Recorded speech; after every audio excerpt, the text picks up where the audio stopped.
What's happened, everyone? My name is Brian. You are watching DC Unleashed, and we have finally gotten the first official full-length trailer with dialogue and the whole nine. And man, am I excited. We're going to go over it frame by frame, shot by shot. I'm going to explain to you what's happening, my thoughts, how I feel about it, the whole nine. Do me a favor, hit the subscribe button and the like button. And don't forget to use the comment section and correct me if I'm wrong, or if you have a different opinion, completely fine. And if I missed anything, please tell me in the comment section what I missed, okay? Without further ado, let's jump into it. Are you being serious right now? First off, this is actually pretty big. Superman and Lois. Clark Kent and Lois already dating, right? Lois, this interview at the start of this thing, it tells me that Lois already knows that Clark Kent is Superman. And that's important. We're not seeing another origin story here. We're starting this movie in the middle of that, which is great. Yeah. You'd let me interview you as Superman. So, very interesting. She gets to actually interview Clark Kent as Superman, which is a big deal. James Gunn did say something about this interview being about 10% of the movie, which seems like a lot. Perhaps they cut back and forth between the interview and his various exploits and adventures in some way that's clever, I hope. Sure.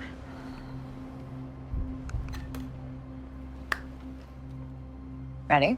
Let's do it, Cronkite. That's a reference to Walter Cronkite, a famous journalist. Superman. Miss Lane. First off, I love the tenor in his voice. He has a masculine energy. I was a little worried when we first heard about David Cornsweet being cast as Superman because we had not seen him in anything. And then after the casting news, we saw him in Twisters, and he did have a masculine energy, but he still has the look of someone who might be soft, have a metrosexual thing going on with the hair and all that. But from this footage so far, we're seeing a deep tenor in his voice. We're seeing a confidence. This is a masculine version of Superman. Recently, you've come under a lot of fire for what some might. It's a lot. I want to point out some stuff. The crowd seems to be pretty angry with Superman. This is actually sort of funny to me. So you have this Karen like, hey, why did you do that? And you have these people. This guy was hired, and he was told by James Gunn to be really mad at this person. And I gotta say, this extra, he sold it. He is pissed at Superman. But this guy right here, he's yelling at the wrong person. He's actually like yelling over here at this random woman. I think that he didn't really understand that he was supposed to be yelling exclusively at Superman. So in this shot, we have the phones out. They're filming Superman. They're mad at him. This is the United States. This is Metropolis. There's a Metropolis police car in the back. So these people are unhappy with Superman for whatever reason. For what some it's might. A lot of it's a lot. This dude throws a random can at Superman's head. Some kind of soup can, I'm assuming. I'm not sure who carries around a soup can. That's a weird thing. Also, look at all the phones out. 1 phone, 2 phone, 3 phone, 4, 5, 6, 7 phones I count in this one shot. Everyone is upset with Superman. They're all screaming, you Superman, you man, you suck, bro. They're all mad at him. They're filming him. They're putting it on TikTok or Instagram or whatever their version of social media is. Today, the Secretary of Defense said he was going to look into your actions. That is Frank Grillo. So far, Frank Grillo's getting a lot of screen time. We saw him in Creature Commandos. We saw him in the Peacemaker 2 trailer, which means he's a big part of this franchise, at least this first phase. Frank Grillo is playing Rick Flag Sr., who I believe has taken over Argus as acting director after the end. Amanda Waller was removed at the end of Peacemaker season 1. Amanda Waller's daughter had exposed all of Waller's crimes, and I believe that Rick Flag Sr., who is the father of Rick Flag, the one who got killed by Peacemaker at the end of James Gunn's Suicide Squad. I believe he's taken over Argus, and now he's been tasked to deal with this Superman issue, I'm assuming. Or maybe he's part of the problem. I'm not sure. That's funny. My actions? I stopped a war. All right. This is interesting. This war is very one-sided, if you ask me. I'm not sure if these are American soldiers, but they appear to be American soldiers. There's 1, 2, 3, 4, 5, 6, 7 heavy artillery tanks. 1, 2, 3, 4, 5 Humvees, a couple service vehicles. You have a ton of soldiers with M16s or M4s or whatever, for full-on battle gear, versus what appears to be a crowd of villagers with sticks. Literally with like sticks and like shovels. And like maybe a 1987 Ford pickup.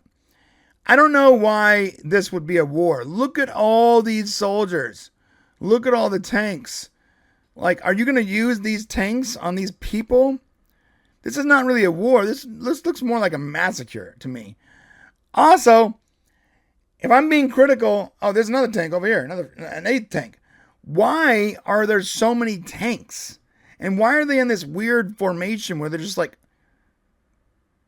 driving around like large groups of people? I don't know. This is not a normal scene. This is very much a movie or a comic book scene. This is not how military would respond to anything, let alone a bunch of women and children with shovels. Hey. Lois Lane, Jimmy Olsen, and Cat Grant. Lois Lane is obviously being played by Rachel Brosnahan, who is a great Lois Lane. So in this shot, we got Lois Lane, played by Rachel Brosnahan. Jimmy Olsen, played by Skylar Grisondo. I'm bad at names, so tell me if I'm pronouncing them wrong, please. And Cat Grant, played by Michaela Hoover. And she has that blonde wig on, which is pretty obvious. I love these characters. There's other characters from the comics here that I'm less familiar with, but it looks like they're pulling the Daily Planet directly from the comic books. To the right here, that's the engineer. The engineer is a very interesting character. Basically, she was a scientist that replaced her blood with nanites, essentially microscopic, robots, machines. And she can form liquid metal, armor, and weaponry, and even wings. And I would love it if we got a shot of her actually making the liquid wings. That'd be rad. And then we have what I assume is Ultraman because of the logo. But there's a little more to it here. I don't believe that's Ultraman, because Ultraman, the actual character from the comics, is basically the evil version of Superman from Earth 3, right? And he's like powered by Kryptonite. Instead of making it weaker, it makes him stronger. Instead of running the Justice League, he runs an organization called the Crime Syndicate, very on the nose. I don't think we're doing multiverse stuff here. I think that logo is a misdirect. I do think David Cornsweet is under that suit. I do think that is a version of Superman, but what I think it is, theory crafting time. I think that's Bizarro. I think Superman, Lex Luthor grew Superman in a lab, and he made his own version of Superman, and it's covered up here. They've covered him up so that the audience is not revealed that there's a Bizarro version of Superman. I also think that perhaps this character is in the Hammer of Baravia, suit of armor, that mechanized robot thing. So I believe that there's two costumes here. I think that this character is in both those costumes, and at some point maybe Superman tears him out of the mech armor and this is what we have left. And then later on, the big reveal is that this is, a clone of Superman. And then obviously you have Frank Grillo as Rick Flag. This is how you're gonna be? I'm not the one being interviewed, Superman. Yeah, look at who has the strength to put Superman's face in the ground like that? I'm not sure anyone does, unless he's fighting himself. Did you consult with Lex Luthor looking real smug here as he watches Superman probably get beat up by his clones or something crazy. I'm assuming. the president? No. You seemingly acting as a representative of the United States. This is a pretty common thing. He goes, I wasn't representing anyone except for me, except for Superman is flying. He has the American colors on his uniform. He is from the United States. So when he goes out in the world and he does good things, by association, he is representing the United States. And I understand that he doesn't believe that, but look at it from the United States point of view, right? Look at it from the politician's point of view. This person is clearly from the United States, and then he goes out and he does heroic things, and sometimes it might represent them in a way, or at least it feels like it represents them by association. And what he's saying is, I don't represent anyone except for me.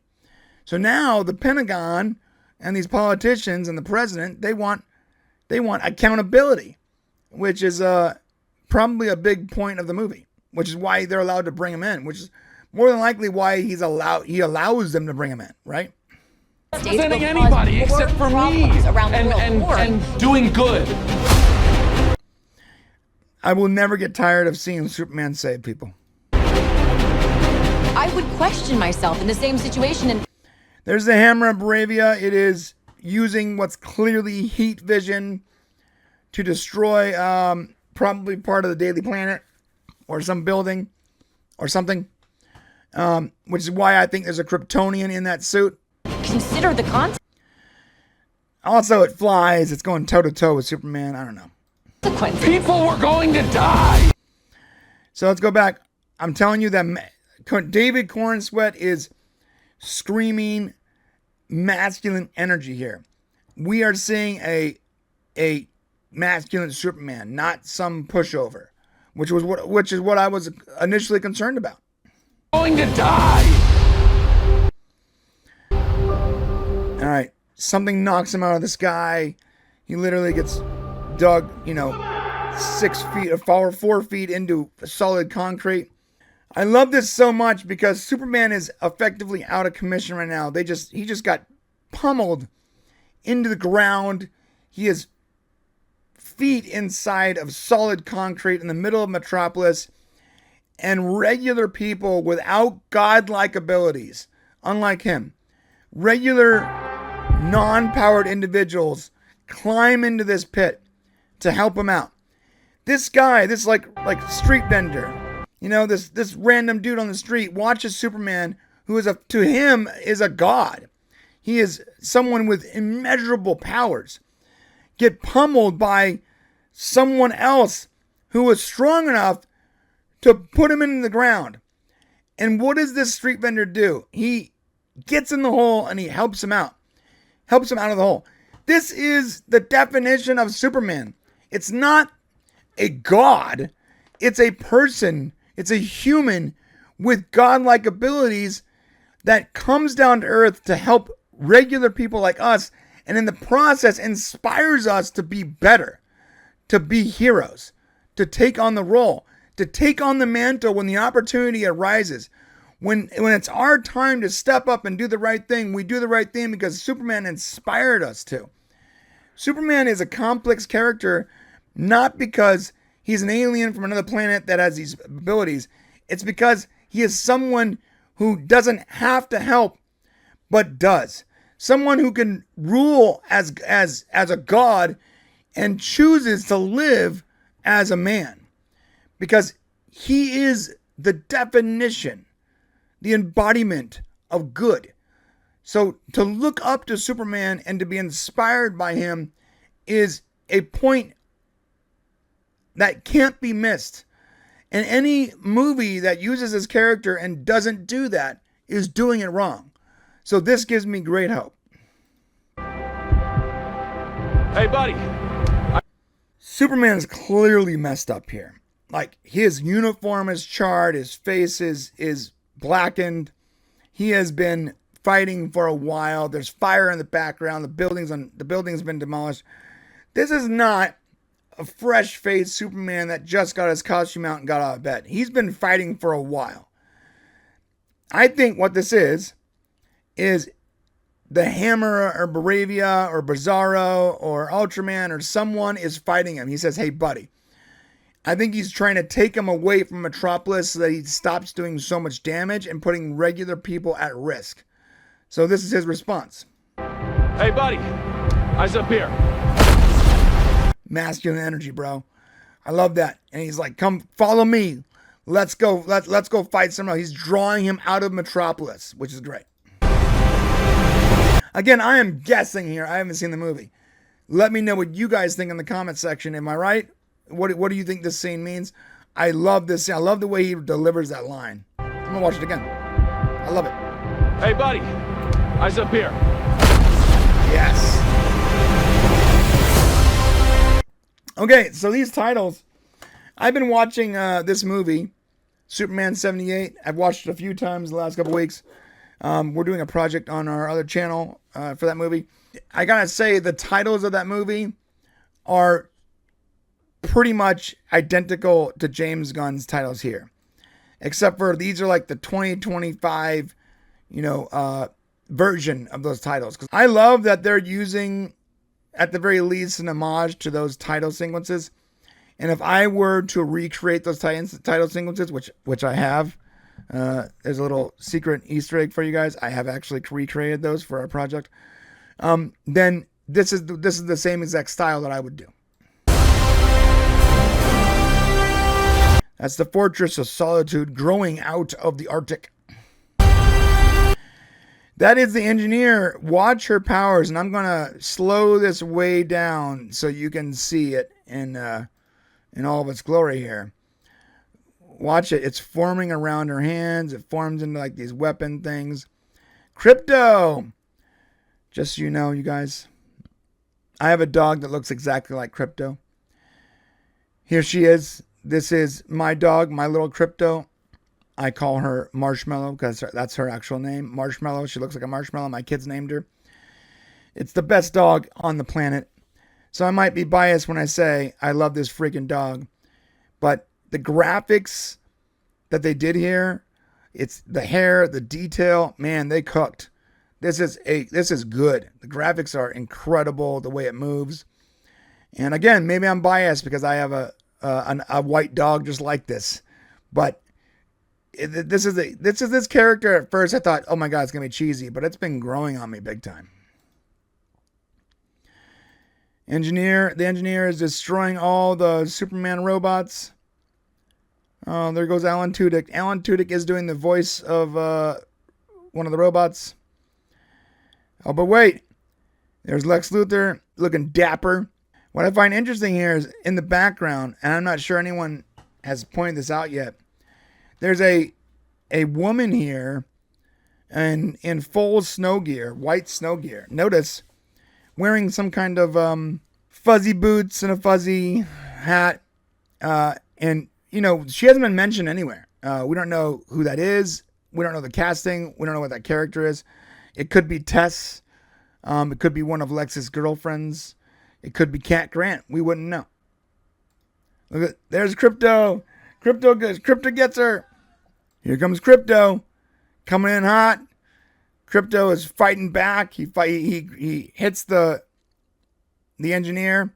Engineer comes up. He did some damage to her face. That's the nanites. So her nanites are actually her blood is actually made out of nanites. That black metal.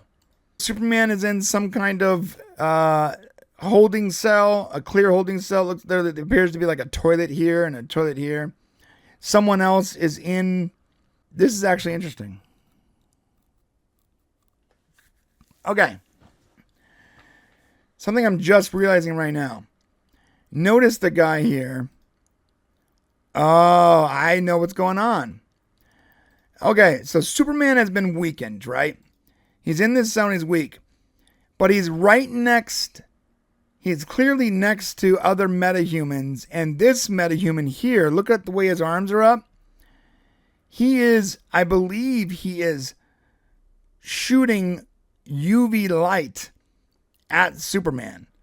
And like he's like supercharging Superman with this UV light, which is like the sunlight, to sort of maybe heal him or charge him up so he can like break out. Like, look at this. You can tell. There's a figure here. I'm not sure what that is. But this figure here is probably some kind of metahuman. He has his arms up, unless there's a light behind him and he's shielding his face. But from my perspective, I think this guy is actually shooting light at Superman. Again, Superman saves a woman from a falling rock. I'll never get tired of watching Superman save people. Never. Oh, this is interesting. All right, so first off, Lois is literally being carried by Superman here. Look how tall she is compared to him. He's literally just holding her up. That's how strong he is. That's a cool detail. In the back, though, I don't know if that's like a portal, some kind of entrance to that pocket dimension. It sort of looks like Brainiac's colors, like the same exact green and purplish color. But I don't think Brainiac will be in this movie because that'd be too many people. Unless maybe Brainiac is the one who's actually running the pocket dimension and Lex Luthor is just utilizing it. That's like a Easter egg or some kind of like maybe Lex co-opted the technology and it's actually like a dormant Brainiac, and then maybe that sets up the next movie. I don't know. It looks like it could be a portal. It also looks like it could be some kind of ship or something. I don't know what that is. It's really hard to tell. So maybe that's a pocket dimension or some kind of creature. It looks like it's being towed by some. Oh, I think that's Green Lantern, and I think Green Lantern is using his ring to pull it up and into space. I don't know. Let me know what you guys think in the comment section below, please. That is the Green Lantern colors, though. It could be that. It could be.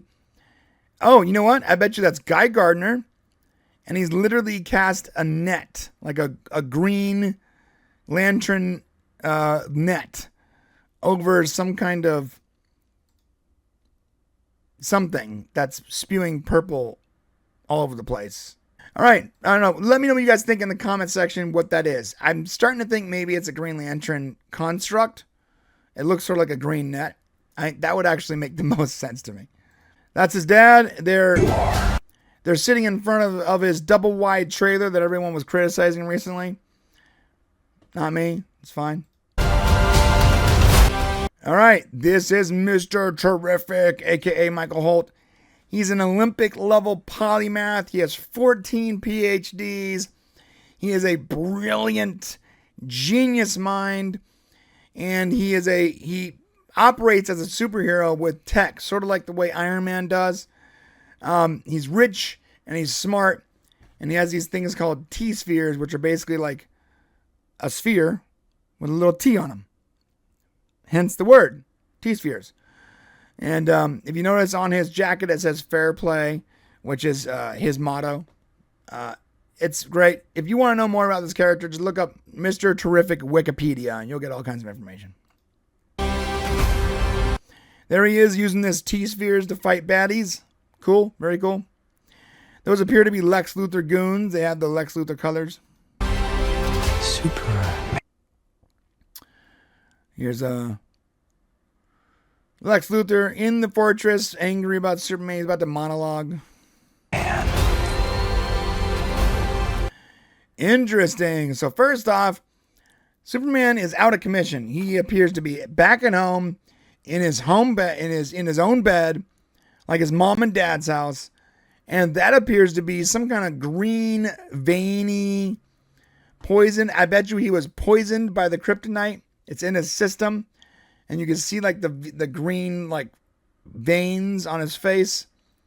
And he's probably trying to recover.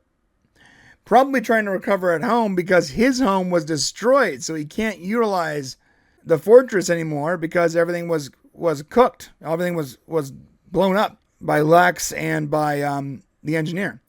So now he's at home and he's trying to recover, I'm assuming. He's not a man. All right, this is important. The guy in the back sitting on the metal toilet, apparently these cages, these jail cells, are just clear windows in this pocket dimension. What I assume is the pocket dimension. Too bad for her, because I'm pretty sure that's one of Lex Luthor's ex-girlfriends who was stashed there so that she wouldn't write a tell-all book about him or something. You can tell they're sitting on metal. She's sitting on a metal toilet. So these are jail spells. Well, the person sitting on the metal toilet is Metamorpho, aka Rex Mason. He's basically element man. He can transmute any part of his body into any element, any compound. He can like shapeshift. Well, notice his left hand, which is right next to Superman. What color is that glowing? Oh, green. Like what? Kryptonite. So I believe this scene is directly connected to the scene where he was poisoned by Kryptonite. I believe they're using Metamorpho to basically control Superman. Metamorpho is being played by Anthony Kerrigan. Thank you. And perfect casting. Literally perfect casting. Like, you can't get any more perfect. He's sitting on a metal toilet. His left hand is glowing with Kryptonite, and he's being utilized to pacify Superman. He's an it. Somehow become the focal. This is not the clouds. This is the ground. We said this yesterday in the teaser. Notice the street lamps, buildings, more street lamps. This is probably after something wrecked a portion of Metropolis. This is like rubble and dust, and he is rising out of the literal ashes. Point of the entire world's conversation. Guy Gardner, Green Lantern, played by Nathan Fillion, one of my favorite all-time actors. I've watched him since Firefly, Serenity, Castle, The Rookie. The guy is a great actor. He's been in every James Gunn movie, every one. I would literally watch him do anything. I would watch him in any role, anywhere. Well, he's playing Guy Gardner, and you can see the ring, the Green Lantern ring. Looks great. I think that's gonna be a fan favorite. Usually Nathan Fillion is a fan favorite, so I hope to continue that trend. Next to him is Hawk Girl. Hawk Girl is a little bit of a confusing character, because she has like 13 backstories. This version of Hawk Girl is being played by Isabel Merced, who was a little young for the role. That's like the one casting I'm a little bit iffy on. I do see that she is carrying the mace here. And if that's the same mace and from Thanagor, if the backstory they're using is that she is an alien from Thanagor, which is another planet, and she was sent there to scout basically Earth to see if their people can invade and take over our world and our resources. If that's the backstory they're using, then that hammer is actually made out of Ent metal, and that Ent metal actually can hurt Superman. It's like a magic metal. Now, if they're not using that backstory, and they're using the backstory where she's like a college student who was inhabited by the spirit of an Egyptian goddess, or the reincarnation version where she's actually the same person that's been reincarnated like 5,000 times throughout history. I hope they're not using that version. I hope they go with the alien version, because at this point, an alien makes more sense than like an Egyptian goddess spirit thing. Go look it up. A lot of backstories. I like the character. I just hope they're using the right backstory. And if they are using the correct origin, then that's great.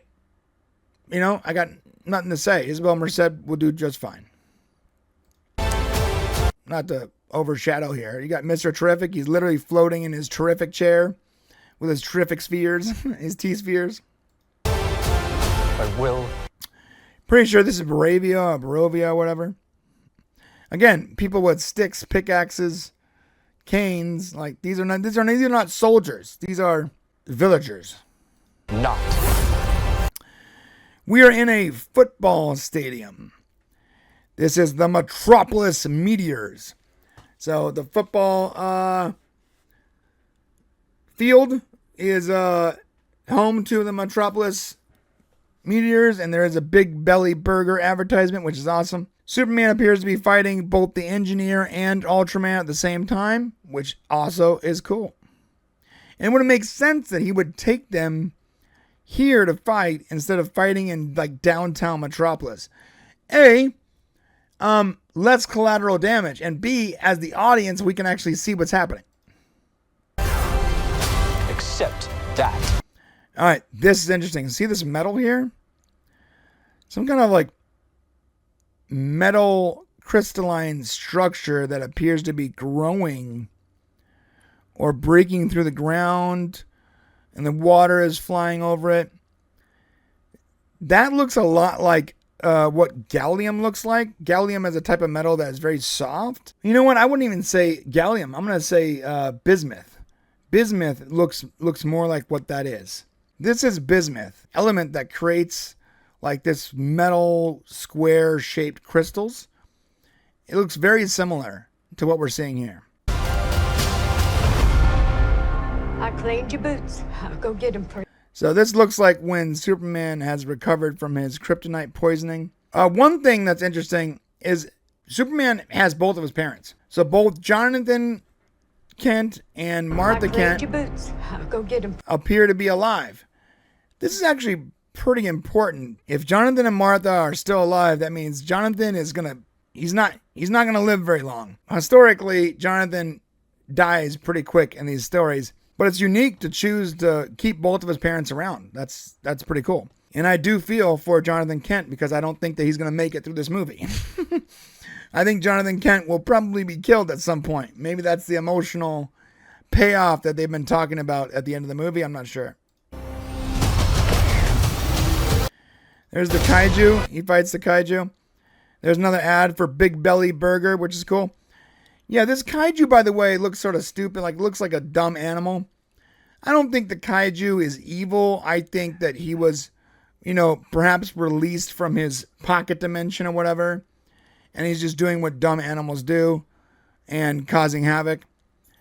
Because the look that they gave him was not a look that looks like some kind of big bad monster, but more like a big dumb lumbering animal. Watch Green Lantern here. Look at this. Ready? And that is a hand. That's a Green Lantern hand. He's tossing Americans, looks like American soldiers, with his Green Lantern hand that comes up out of the ground. Super rad. By the way, his hair looks way better in post than the version that we got before. And here we go. Here's Hawk Girl, and it looks like she's fighting, or she's pushing someone through the window. And the person, it almost looks like it could be, like, look at Green Lantern with his blonde hair and his jacket. Blonde hair, same color jacket, same arm. It could be Green Lantern that she is fighting with. Maybe, maybe it's a woman. I'm not sure. I'm going to turn it back to full speed. This is them just goofing off, having a good time. I love seeing the chemistry between Jimmy Olsen and Clark Kent. That's a very important part of the story. This is hilarious. So in the back, you have the Hammer of Barathea, a.k.a. Ultraman, a.k.a. Bizarro, I think. He has just lit the building on fire with his heat vision. And there's a woman with a yellow dress and a matching yellow smartphone taking a selfie. Not running for her life. Taking a selfie of what should be a terrifying moment. There's the engineer nanites. If I had to guess, the engineer is badly hurt. That's her blood. And her blood is reacting, because they're machines, to try to either save her or hurt Superman. Or both. Superman, Lex. This is Lex's office. This woman is clearly upset and scared that Superman walks in there and throws Lex's desk against the wall. Superman is acting angry. Lex is drinking his coffee casually. In no way does he feel threatened. Behind him is a portal. that it's probably the portal to his pocket dimension where he keeps all of his monsters and experiments and probably ex-girlfriend. I'm not sure. Notice that his demeanor is not upset. He doesn't, in any way does he feel threatened. He knows that Superman is a good guy and he's not going to kill him. Here we go. Smug expression. Luthor Corp, coffee mug, in front of the portal. He's just looking at Clark like, what you going to do, buddy? You're the good guy. Here we go. More of this scene. You see, you got the bismuth, gallium metal here. Crystal structures growing on the end of the, what I assume is a Mr. Terrific ship or capsule. And I'm not sure if this is another dimension or what this is. Maybe some kind of perversion of the Fortress of Solitude, maybe. Metamorpho doing what he does best. He is making elements. He's transmuting his body here. This appears to be in one of those. So here's Superman flying through that, maybe a dimension or something that has that bismuth gallium deposits everywhere. And there's like a device on this broken building that's about to blast them with what appears to be some kind of heat vision. Maybe that's the helmet, or maybe that's one of the drones. One of the drones that were flying around the hammer of Wraithia. I don't know. We saw this shot already.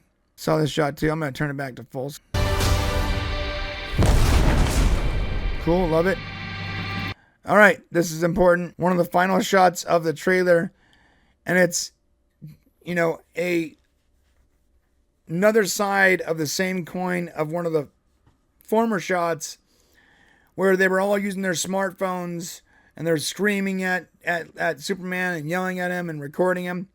Now we have another crowd of people at the very end of the trailer with their smartphones out, recording him and screaming for him, praising him, cheering him on. So smart to put one shot at the beginning of the trailer and one shot at the end. The same exact scene, but with completely different emotions.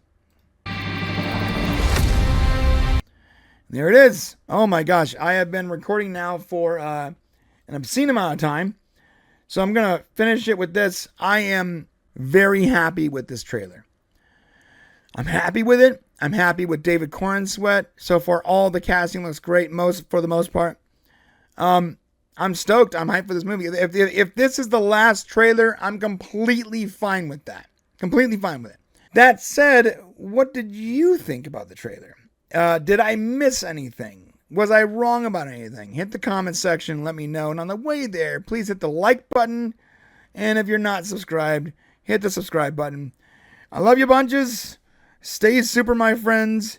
And I'll see you in a couple days. Here comes the